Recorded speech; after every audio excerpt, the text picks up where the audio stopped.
There she is. Hello. Hello, beautiful lady. Great to have you. Okay, perfect.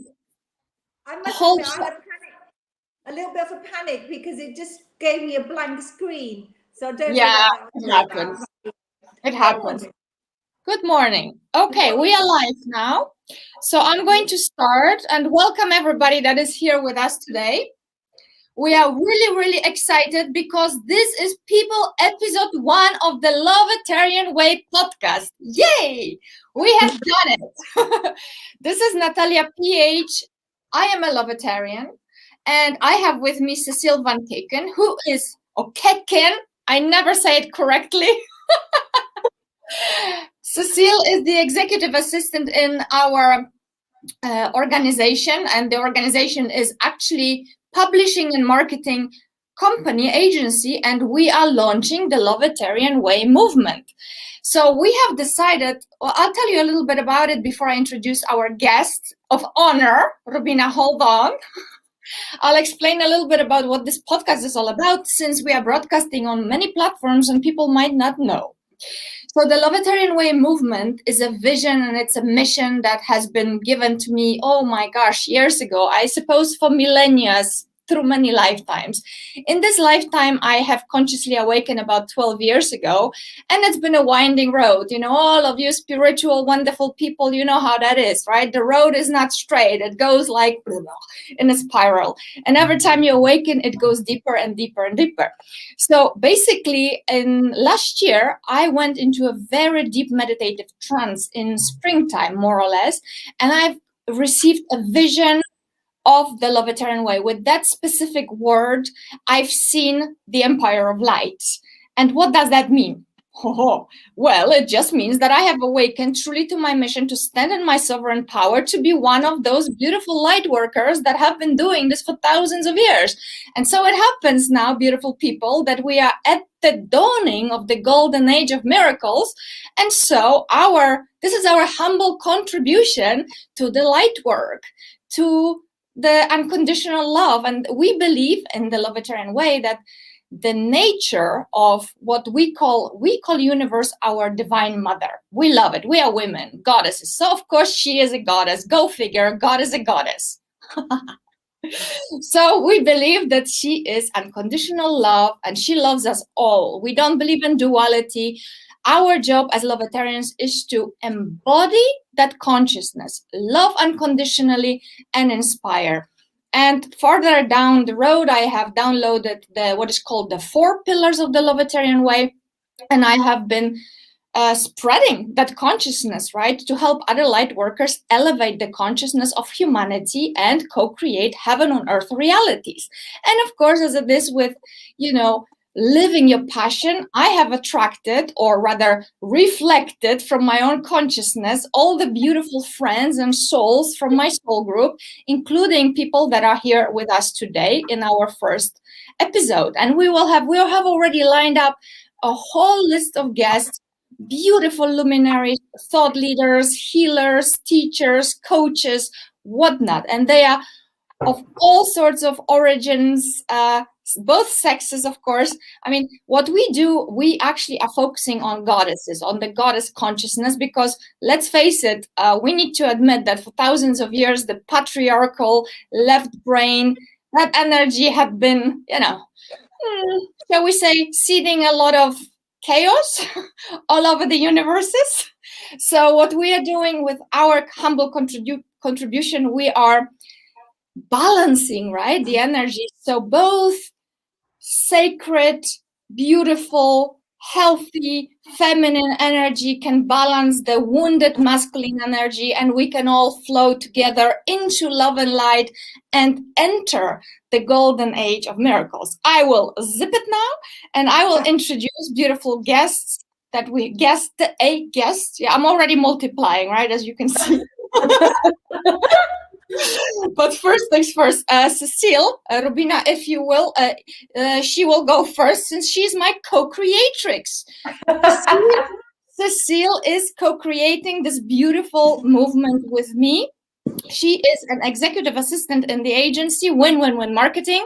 In our agency, we only cooperate with beautiful people that are working for, with, and from love and light. It's just as simple as that. We do not hate any darkies, as we call them, the other side. That's fine. They can exist. There's no judgment in the field of our Divine Mother. It's all good. It's all perfect. We have chosen our alliance, and that is love and light. And this is a space and container for those guests, right, who have also chosen that alignment. Cecile also helped me set up a group. We have now, after 6 months, Cecile, over 2,000 members, right? Yeah, and it's growing. It's multiplying. That's like a seed container for the movement, you can say, right? And I mean, yes. I'm downloading. Sorry, Cecile, tell me. No, yes, it's a seed container and it's growing with the love and the light that we're sharing. That's right. And we are super, super proud because 3 weeks ago or so, we have launched our first workshop where we are called Live the Lovetarian Way. And in that workshop, we're working with conscious women who are also light workers, and they're awakening to their mission and vision, and they are spreading their beautiful light. And we help them live and embody the Lovetarian Way and the 4 pillars. Would you like to say, beautiful, what the 4 pillars are, Cecile? Of course. Pillar number 1, taking 100% responsibility for your life, your actions, your thoughts, your feelings. Pillar number 2, the golden rule. Basically, be kind and don't do anything to others that you don't want to be done to you. Pillar 3, everything is a miracle in life. I choose to see everything as a miracle. And pillar number 4, the Lovetarian nourishment. That has to do with everything. Nourishing your body, your soul, with food, but also, of course, with taking care of your precious temple. And in this case, that's why we, of course, have our guest. Exactly. Thank you very much. So this is, we are just basically, even though I've been doing this for thousands of years, we have all been doing this for thousands of years. Witches, I know it's white witches here only. It feels like we are just beginning. We have already the whole agenda filled up for years to come with how this movement is going to grow. And we are launching the Lovetarian Way Academy, lots of workshops. The foundational book is being written right now as we speak, and there will be lots of other volumes, and so on and on and on. I mean, amazing things. So now, without further ado, our gorgeous guest, Rubina Morton. Cecile, take it away. Thank you so much. And I'm very honoured to be invited as your first guest, so that makes it a bit special indeed. And I am so proud of you and the hard work that you're putting into your belief. So that is amazing, really, really amazing. And like you, I have a belief in reflexology as well. And I do believe that it came to me because I used to be a Reiki practitioner, and I used to get to the feet, and I used to think to myself, like, oh, I wish I could help this person a little bit more. So then the doors of the reflexology world opened to me, and then it never really stopped. So I have been a reflexologist for about 23 years, and I never stopped loving it. Because it fascinates me, because each one of us is unique, and each feet are unique. So they tell a person's story. So I thought I would, so basically the world of reflexology opened for me, and then I got interested in different modalities within the reflexology world. And so over a 20-year period, the thing that I love most is the brain and gut connection in the feet, and how uniquely each foot tells a person's real story about themselves, really. Not the social face, but what the internal face is of the person. So I thought I'd give you a little bit of, let's talk about the feet, because the feet is mostly alien to people. They don't really connect with their feet, and yet this little structure, this intricate structure here, which it consists of 26 bones, 20 muscles, about 114 ligaments, and it's balanced on 2 arches, and it carries equally the weight of our body. So we stand on these feet all day long, but we don't realize what they are doing for us. And obviously they've got connective tissue, they've got blood vessels, they've got nerves. As a matter of fact, they've got over 7,500 nerve endings on each foot. So whatever you do to your foot will have a response in the body. So the way reflexology works is that the premise is that we have chi, energy running through our body. So whatever's on the left foot represents the left side of the body, whatever's on the right foot represents the right side of the body. But obviously we have organs that overlap. So I've got a chart here just so that you can see.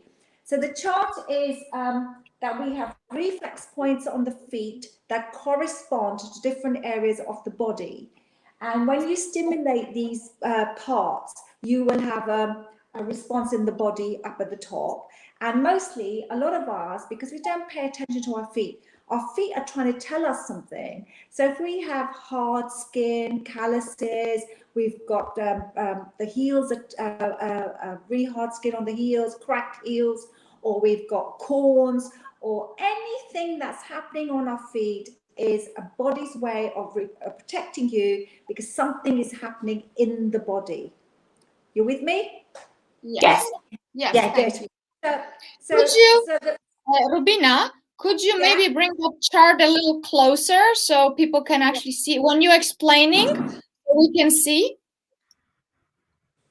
I was doing my best here to make it bigger, but it doesn't seem to work since we did the three of us. let's go this way. Is that better? A little bit. Yeah, if you cannot bend it no more to the screen. Maybe I could just stand here and talk about it for a bit. How's that? Oh yeah. Yeah. Yeah, well, when So- you are going to be pointing and explaining that we'll see it, yeah. No, it's just basically, the reason is just to show you how the foot has been mapped out with our body parts.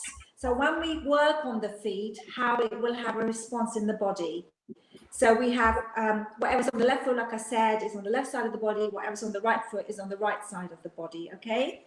So that's how reflexology works. And I also have here from China, these are little feet. Oh, And that's great. So they will, the body is outlined on this as well. Okay, can you see that? It's okay? Yeah. Yeah. And then obviously it's a 3D, so we have exactly that body. We have points on the feet at on the top as well, and on the sides as well. So every single organ is represented on the feet, and the muscles and the nerves as well. So we work on them to heal the body. So basically that is the anatomy of the foot. And then it also has religious connotations that in the bygone eras,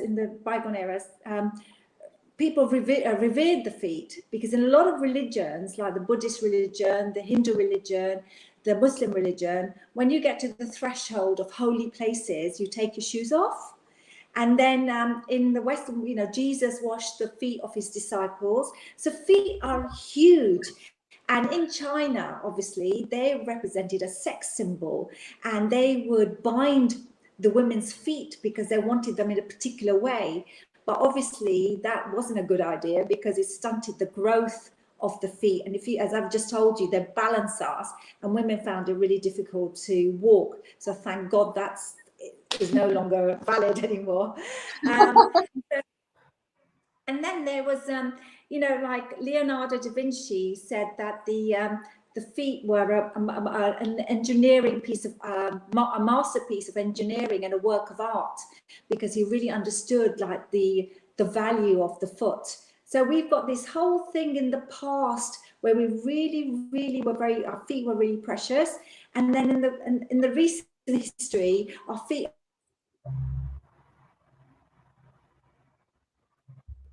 Oh, your microphone. I can't hear you. Your microphone's off. Say something, So, Rubina. The feet were in the modern age. It's only now in the holistic therapies that we realise actually how much the feet are valuable to us and what they mean, you know, regarding our health. So reflexology works on the premise that we've got these longitudinal zones in our body, and when there is a congestion or a stagnation, that means there is an interruption in our health. So reflexologists will work the feet, and then will sometimes she will observe the feet, she will feel them, the heat, the texture, whether the feet are spongy, whether they're flaccid, and all these are indicators of what is happening to the person's body or what is happening inside them. So first of all is observation, feeling the feet, and then having a look to see where all the hard skins are, what areas of the foot is protecting the body. And then we will work the foot, and then obviously if there is pain or sensitivity or any response that comes from the person, that's an indication of their vitality, what is really going on in their body. So we never ever look at the symptom. We always want to find out what the root cause is. We want to know deeply, we want to peel the layers and find out what is going on with this person. So I am trained also in meridian therapy, and this is where it's really interesting for me. So when I work the feet and I come across an organ that maybe is a little bit stagnation, there's something going on with an organ, then I connect that organ with the emotional side of what's going on. So each organ represents an emotion. So if I'm working on something, especially the meridians, and the meridians start and finish at the feet as they do on the hands, and they are paired. So it takes reflexology to a different level. So we're doing the work, we're clearing out the energy, we're working everything, and then we suddenly come to the meridians, and then they take us to a different level. So when we work the foot, we can find out what's going on with somebody's emotions. So I believe that our emotions have an impact on our physical health. So when we work on something like the kidneys or the liver, we can find out a little bit more about the person. Like kidneys are about when we worry or when we're anxious. So we can find out from the person whether that is what's happening with them. And then if the person is, then we work out a plan how to help that person with why they're worrying, what's going on with them. And then we look at the liver. If the liver is obstructed in any way, we work out whether the person is holding anger or frustration. So everywhere in the body, there's the top half, the top bits are the head area. And then the bit in the middle is the lungs and the heart area and the diaphragm. So we can work out a lot of things by just palpating the feet and working out what's going on with that person. So then obviously a lot of things, the feet also will have striations, they'll have marks that will tell us whether this person is an overthinker, whether they worry too much, or whether they're carrying too much responsibility on their shoulders. You know, the structure of the feet will tell a lot. And with the meridians, we can work out a far more in-depth, you know, help them. So if they're angry, so we can say to them, like, really feel that, stay with that, have ownership of that, and then let it go. You know, like, it's not serving you really, the anger is not serving you. So what we have to teach them is different ways of working out why they're holding on to this emotion. And then if they're sad, then it's that. Then if it's love, you know, like learning to smile, taking ownership of everything, like you said, like it is your body and it is what's stored inside you. It's gone to cellular level really, and we are just peeling the layers to help the person sort of take responsibility of their health and their gut. So when we work the gut, we know that there is an absolute intimate relationship with the brain and the gut. So when a person's an overthinker, then they will definitely have issues in the gut. Something's going on in the gut. So we help them become aware of their head and gut relationship. And then that's it really. So we just... Okay, great. Well, thank you, Rubina. You are on the call. Yeah. a few years ago, about 4 or 5 years ago, I did a very clinical course in nerve reflexology, and the nerves that are on the feet are exactly on the same points that the reflex points are on the feet, that the Chinese worked out about 5,000 years ago. So the reflex points are really, really like on the page, if you like. So the nerves can really help us as well. So somebody comes along and they've got some, issues like sciatica, something that's going on that needs to be helped, and reflexology can really help them. And I feel that after 20 years or so, that what I realize is that reflexology does open the door for people. It gives them clarity, it gives them direction, it helps them really connect with their inner selves. They start loving themselves, and they start loving their feet. And I always get a little bit, I always sort of listen, and many people say, oh, I don't like my feet, and I obviously can't help it. When I go to yoga, I'm doing a downward dog, I'm looking at everybody's toes because I want to see what's going on. But a lot of women in particular, they don't really connect. They're aware of the wrong size shoe, or the heel sticking out from the back of their sandals. So when they come to reflexology, it is really connecting them. And then it's about really take care of this, because you are a goddess. It is your body, and we have to love it. So, it's about being nurtured, and there's a lot of self-help stuff you can do. You can work on your hands. So if there's meridians on the, meridian points on the fingers, on the hands, you can work your spine. If you're constipated, you can just work on your the palm of your hand. If you've got backache, you could do you can work along the thumb. So there's loads of things you can do, because we're all connected. Every part of our body is connected, and it's because of the blood, the nerves, or the chi. So whatever you're doing, like when you're putting hand cream on, without mindfulness, we just put hand cream on. But if you knew that there was all this connection with your internal body, through your fingers even, you would spend a bit more time nurturing yourself. So I guess that's your 100% responsibility for oneself. And it is a miracle, actually, because that's how the body works. So the body is trying to tell us all the time. It's talking to us. It's whether we listen or not. And I think reflexology opens that. It really does, because people have the meridians run through the whole of the body. And say you've got something going on in the kidney area, or your little toes, which are on the ear reflex, just here. So you've got something going on in the ear reflex, but it's also a kidney meridian. And then you have to work out, what does a kidney meridian do? Well, it transports and transforms nutrients in our body, but it will go through organs. And a lot of people have ear problems, but really, if you just rub your ears, because you know that the kidney is needing more nourishment, it could be because the person is anxious, but it's the trauma's coming out the ear. So it's just like really connecting to what is going on in the body, and making sure that we listen. I think that's the thing. And when we have a shower, we need to bring our feet to us, bring your feet, look at them, and see what they're saying about yourself. Any questions, girls? Thank you.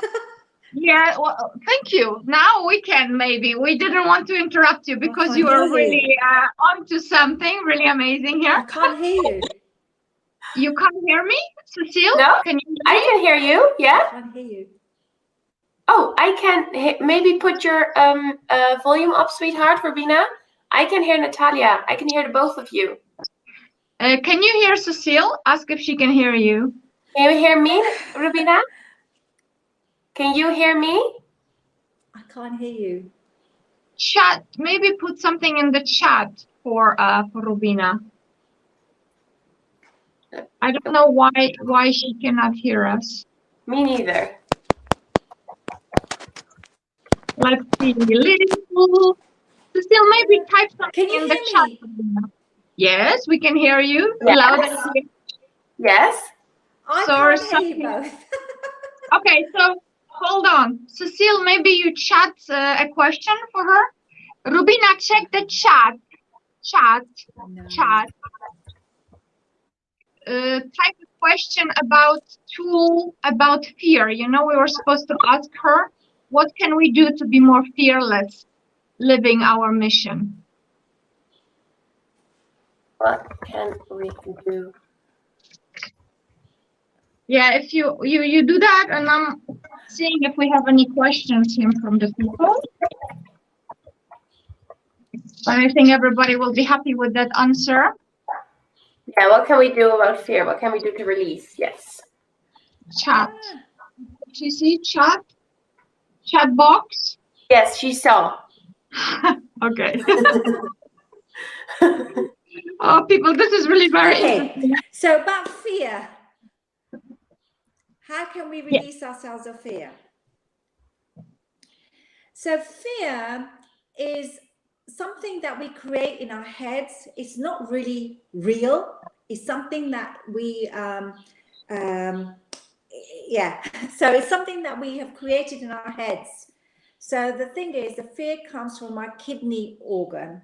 So we need to nurture the kidneys. So the kidneys, what they do, they are an organ of elimination. They get rid of all the things we don't need in our body, but also they house the adrenals, and adrenals are our fight or flight, and they protect us when we need to run, basically. And sometimes a lot of us are on that mode. They're on, the adrenaline is going and the body is forever releasing cortisol. So to overcome this, and it takes time, is to recognize that feeling that, oh, I'm feeling like, oh, I'm scared, or I'm not happy with something, is to feel it and then breathe.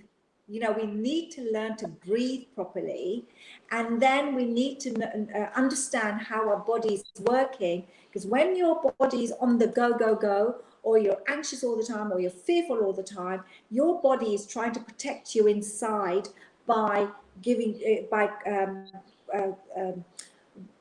using the sympathetic nervous system, which is protecting you and is trying to hold you together and keeping you live, really.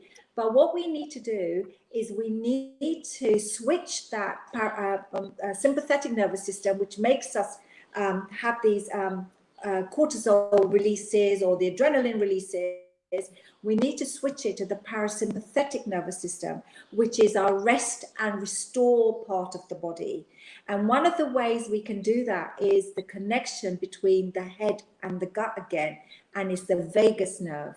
Because the vagus nerve is the only one of the only cranial nerves from the brain that connects from our body right into the gut, as well as the enteric nervous system. But what we can do is, like, we've got points on the feet that work directly with the brain and the gut, and it works on the parasympathetic nervous system, which releases you, which takes you to rest and restoration. And the ball of the foot, right underneath here, is the reflex point for your vagus nerve. So you can actually work on the foot. So when you've got the foot, you know, when you're drying your feet, you can work on that, or you can work on your hands. So this is the brain area on the hands. So you can actually work on the thyroid area as well. And right, work on that. Right or left, Rubina? Right, it doesn't left? matter. The kidneys are on both hands. Okay. Yeah. And then you've got the kidneys along here, so you can just calm yourself, because right here in the middle of the hand you've got your solar plexus, and if you press on that, you can calm the body. So you could try it right in the middle. Just calm yourself down, and then if you close, breathe in, breathe out, and you'll feel it. Breathe in and breathe out. So when we are we're in that state where we're anxious or we're feeling fearful, you've got techniques that you can use. But first of all, obviously, is to recognize it, that my body is going into that turmoil, And then it's to go back and use your body, because you have this magnificent system inside that will calm you down. So this is a really good one. And the further back you take your hands, it's like opening your lungs, really opening your lungs, and you can work on your solar plexus. And then you can, even if you didn't understand what each individual point is, you can just use the knuckles and just go round and round, because they will all help you calm down. So that's a really good one for the kidney one. Any other Wonderful. one? Can you hear us And now? also in different parts of the world, they use different tools. So obviously I've been trained to use my hands, my fingers to work on the feet. But in Thailand, they use sticks like this. So you could get one and just use it, like on your hands. So it doesn't have to be, yeah, exactly, anything. That's it, yeah. So I do, honestly, I do hot stone therapy as well. So you've got like volcanic rock, so it's a natural source, and you can use that as well, and just press along on your hands like that, and then just take it along. So you can really work on your hands as the connection to the rest of your body. So it's quite amazing. And then if you're heated up, you can also use things to cool you down, which is like marble. So, like one of the things also about when we are fearful is the body reacts to cold water. So cold water actually restores us. So when people are anxious, it's quite a good idea to wash your face in cold water, have a shower in cold water, and put your feet in cold water, and that calms the body down. It switches to the rest and restore side of the body as well. So I forgot about that, how important it was. So one of the things about nourishment is that I always say to my clients that perhaps when you shower, you have a nice warm shower, but finish off with a nice cold rinse, because it activates everything, but it also calms you down. So working with cold is really important. Now, but the only thing is that don't drink cold water though. That's not good for you. So obviously one of the things as well is that we need to keep ourselves hydrated, really hydrated, because hydration serves every cell in the body. We're made up about 70-80% of water. Every cell in our body needs to be hydrated, but our brain needs a lot more hydration. There is a lot more water in the brain.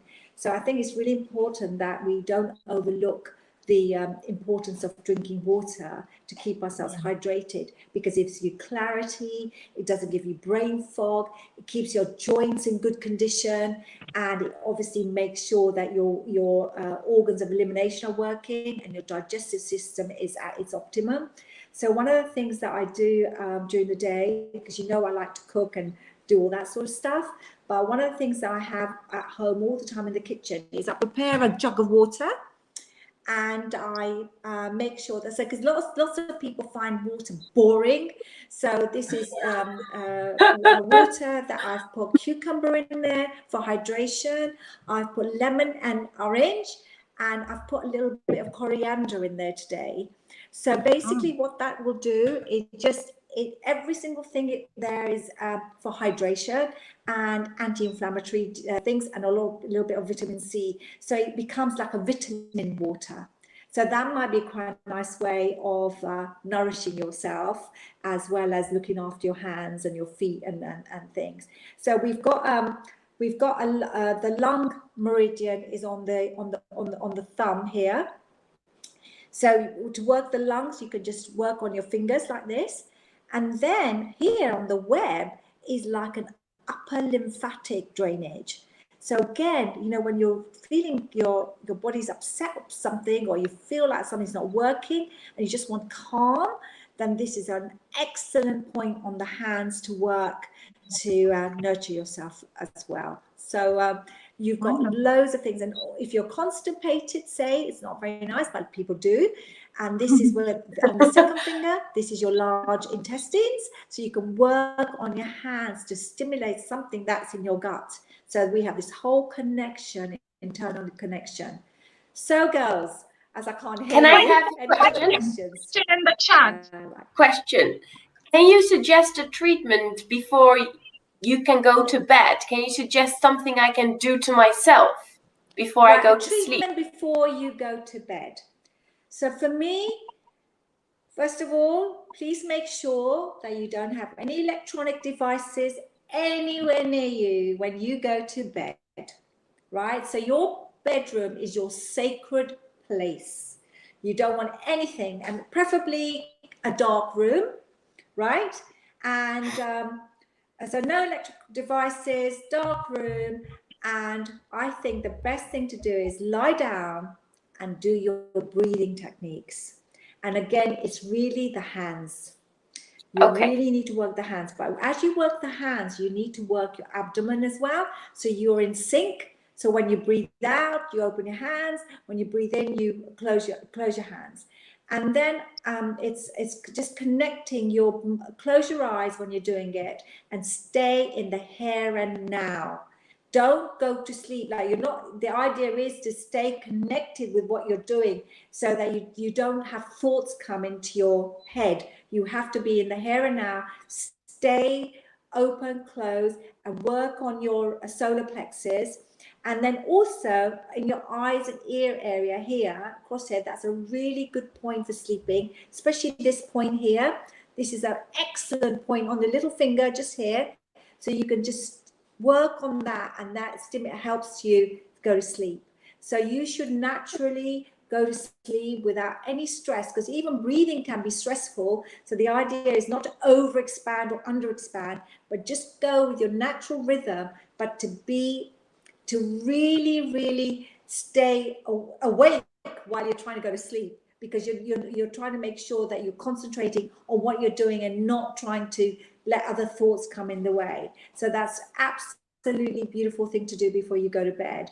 And obviously just having a nice cold rinse or shower before you go to bed, all those things, rituals that you need to do, and then getting to bed, and not too hot room, preferably coldish room, that all helps. So that's what I do if I find that I can't go to sleep. But definitely no electronics, nothing, just you. No. Okay, another question in the chat about rheumatoid arthritis. Can you work your hands and your feet for rheumatoid arthritis in fingers, toes, back, neck, everywhere? In the chat, there is a question. Do you see it? I don't see it. So, rheumatoid arthritis. Yeah, working on your fingers. Can it help? What happens with rheumatoid arthritis? Yeah. So what happens with rheumatoid arthritis is that you've got an inflammatory condition, that autoimmune thing that's going on in the body that's attacking itself, and then eventually, it's always in pairs. So your one hand won't get it, the other one will be exactly the same. But what we need to do then is to make sure that we are trying to, in our diet, we're trying to put as many anti-inflammatory foods as possible. And again, water plays a big part in that as well.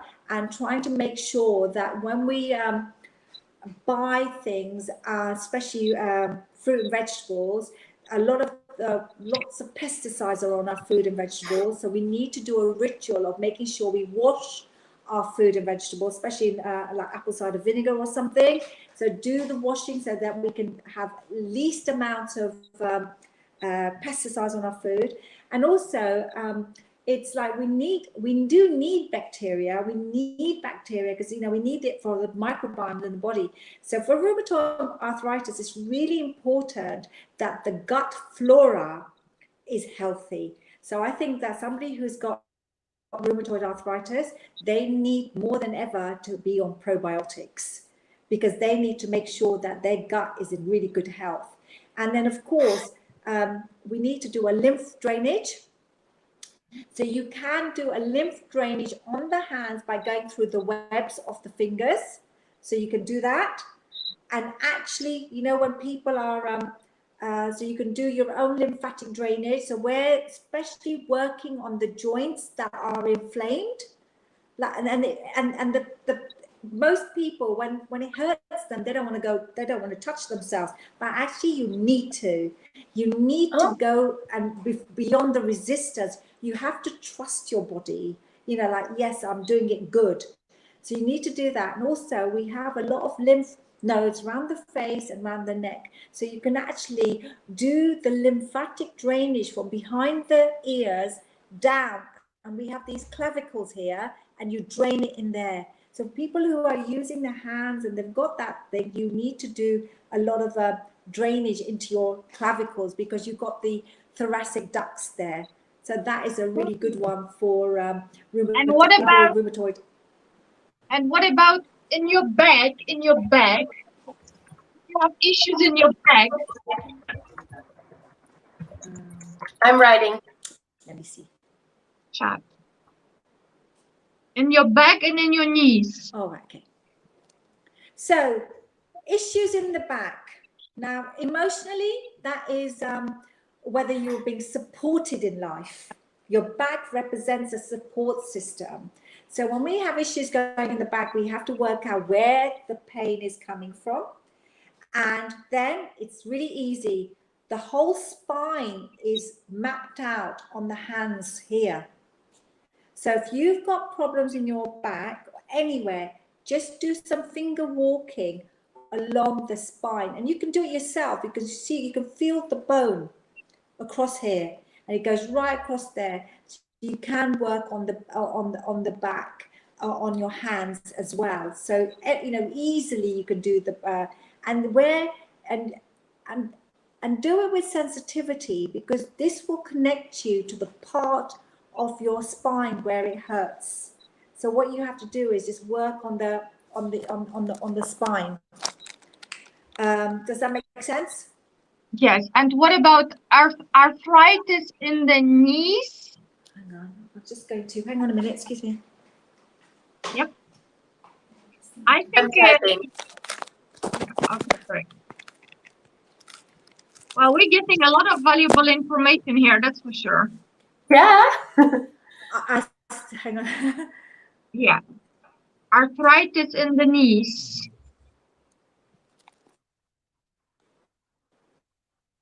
Something happened? Did she? I think so. Did she disconnect herself? I don't know what she did. Okay. Sorry. Yes. I don't know what happened.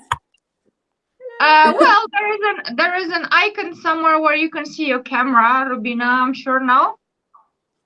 You hear us? I have no idea what's going on, Natalia. I'm really sorry. Can you hear me? Yes, we hear you. You can just keep talking. Can you hear us? I'm chatting to her. Yeah, we're typing. Yeah. Yeah, whomever is watching us now, you can just type your questions. Rubina will come back another time as well. Type your questions. You can also sing with us. Okay. Oh. Is she responsive? Yes, I said. I'm really sorry, talking. guys. I have no idea what is going on. Just breathe. Oh, I'm back. Yes, you're back. So the back is about the you have to work out where it hurts you. So whether it's at the top of the body, where's the mid back, and where it's the bottom. So it's sort of like, if it's at the top, it could be issues with expression. You're trying to talk about something and you're not happening. Mid back, it's about again to do with issues in the liver or the kidneys or the gut. And the bottom is the pelvic area, and it's to do with also sometimes our finances, our relationship with our families. So it's a lot, you know, it tells you a lot where the pain in the back is going on. The knees Knees are very interesting because they're controlled by your kidneys as well, because the kidneys control the bones in the body. So anything to do with bones, and again the back as well, the kidney meridian runs through the back. The knees are to do with us and our ego, really, and is to be a little bit more humbling. Sometimes they're trying to tell us a big story about ourselves, and we don't always get it. So the knees, again, the knees are here on the hands. So you can work on the sides of your hands and do the knee, the elbows, the knees, and the hips just along here. And if you use your knuckles, sometimes you can really feel it if there's an obstruction on the side. So you can find them here on the side of your hands. And of course, the knees are just here on the side of the heel of the foot as well. So the knees are controlled by the kidney meridian on the feet, which we've talked about. So again, it's to do with the emotion of anxiety or fear, and also sometimes it's trust and security. So if you don't feel you've got the security in your life, it affects your knees. So it's all these things that you have to put together. You know, it's just it's like it really is a Pandora's box. So when you're doing feet, it's not just massaging the foot, it's huge. You know, it's telling somebody's story, and you're peeling the layers. But most people, you know, if they're really connected with themselves, they'll be very open and they get it. But some people, I do get people that it's like also they don't have that connection with themselves. And I think it's really great way of bringing awareness of how the body works. So I think the idea is that once you start learning about your body, and you start learning, because this body is yours, you know, it's your unique body that belongs to you, and everything that's happening, it's ownership, you know, good, bad, whatever, it's oneself. So I think the thing is to be kind, really be kind to yourself, and what the messages are happening, and not, you know, just it's like facing it, to nurture yourself, and to be truthful, to be your truth is what I think. You know, when you are working with something, is to learn it and then say, right, this is my behavior, this is what I'm doing, and take ownership. And I think that one of the things that we can do is like breathing plays such a big part of it all. And you can work out where your congestions are, and then our intentions, and also like love yourself and smile. I think, you know, smile at everything. So girls, thank you. One more question. Okay, here we go. Question. Okay. Healing sexual trauma. Okay. Now, this is a really interesting question. For women, so abused women. We have to work on the root chakra, the pelvic area, right? So the pelvic area, and on the hands, it's the wrist. So you've got the sex organs, everything is along here, right? Now, first of all, it's to acknowledge it. And the body has a memory, obviously, but we want to clear that energy out that holds the bad stuff. But we've got to recognize that it's on the root chakra. The pelvic girdle sits on the root chakra, and it's about our relationships with our families, our tribe, our people we carry. And usually we carry people on our hips. We carry everything, that the nurturing side of us is all of there. So I think that what we have to learn is that it's also a place of creation. It's a place of joy. Like when we are, when we create, or our sexual organs, they represent a lot of good. It's a joyful place. So I think it's like working the ankles, especially more so than the hands, because the ankles have all the meridians going through it and all the reproductive areas along there. So if you get hold of your ankle and give it a good, good rotation, and this way and that way, and know that the energy is going upwards. So the reflexology is really good for like menopause, working with the reproductive area, and also the sexual organs, because they're just on the ankles. So I think that when you're massaging your feet, if you can connect that with your body, like what you're doing, and doing a lymphatic drainage and giving it like a new beginning. Like it's something that we have to let go and start, not every experience is bad, is it? Like you have to see where that person is. So you can't really say this will work, but knowing that we are changing all the time, our cells change all the time with our thoughts. So it's again working with what's happening, whether we're thinking about it too much or whether we're going to let it, naturally do its thing. So, but the ankles play a big part in that, and they hold. So this thing here. So it's all along here.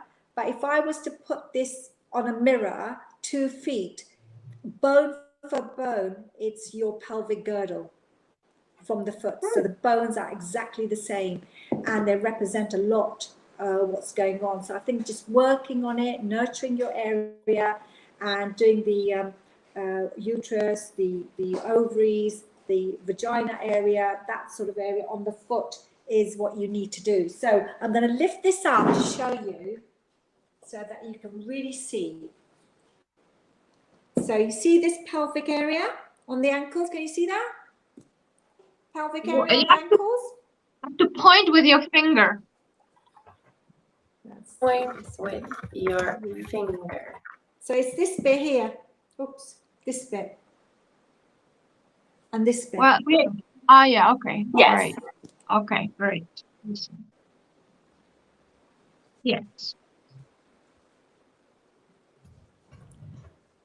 Perfect. So whenever there is a stuff going on there, that's where we need to work. Okay, great.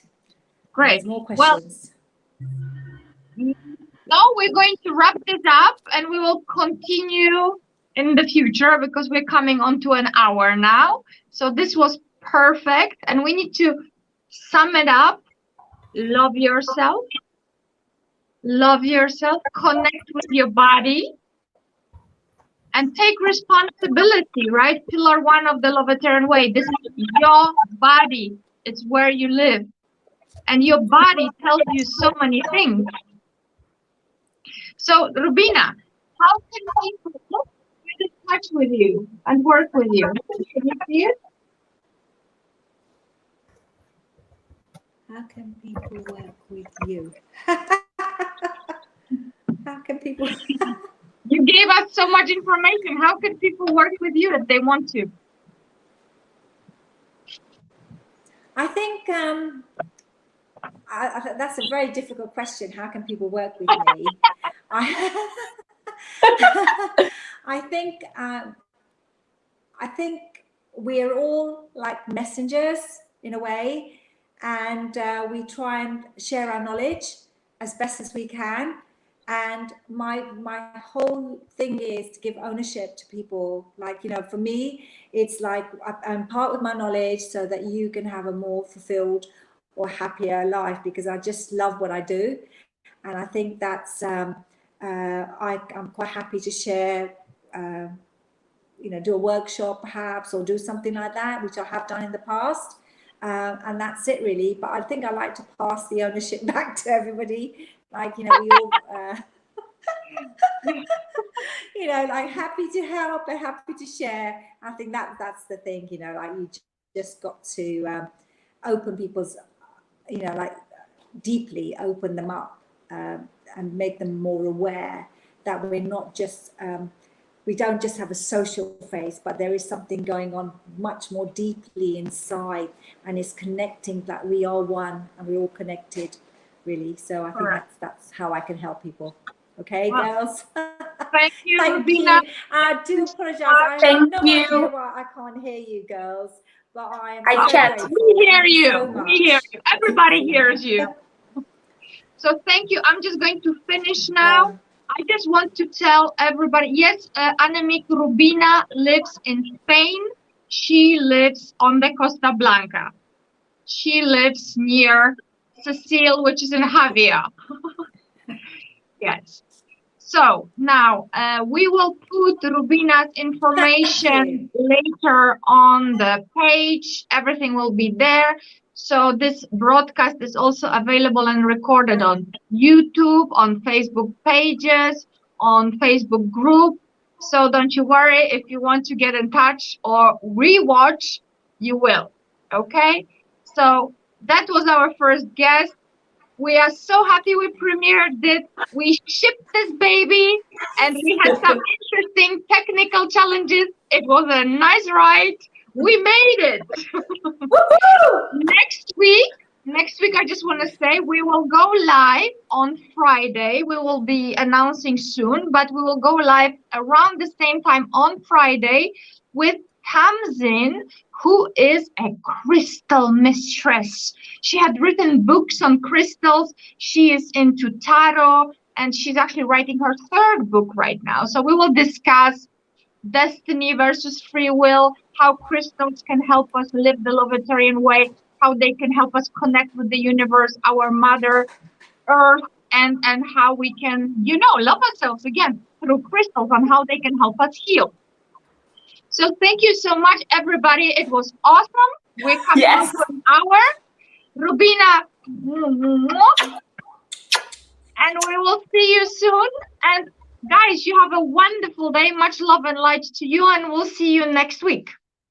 See you next week. Bye. Bye.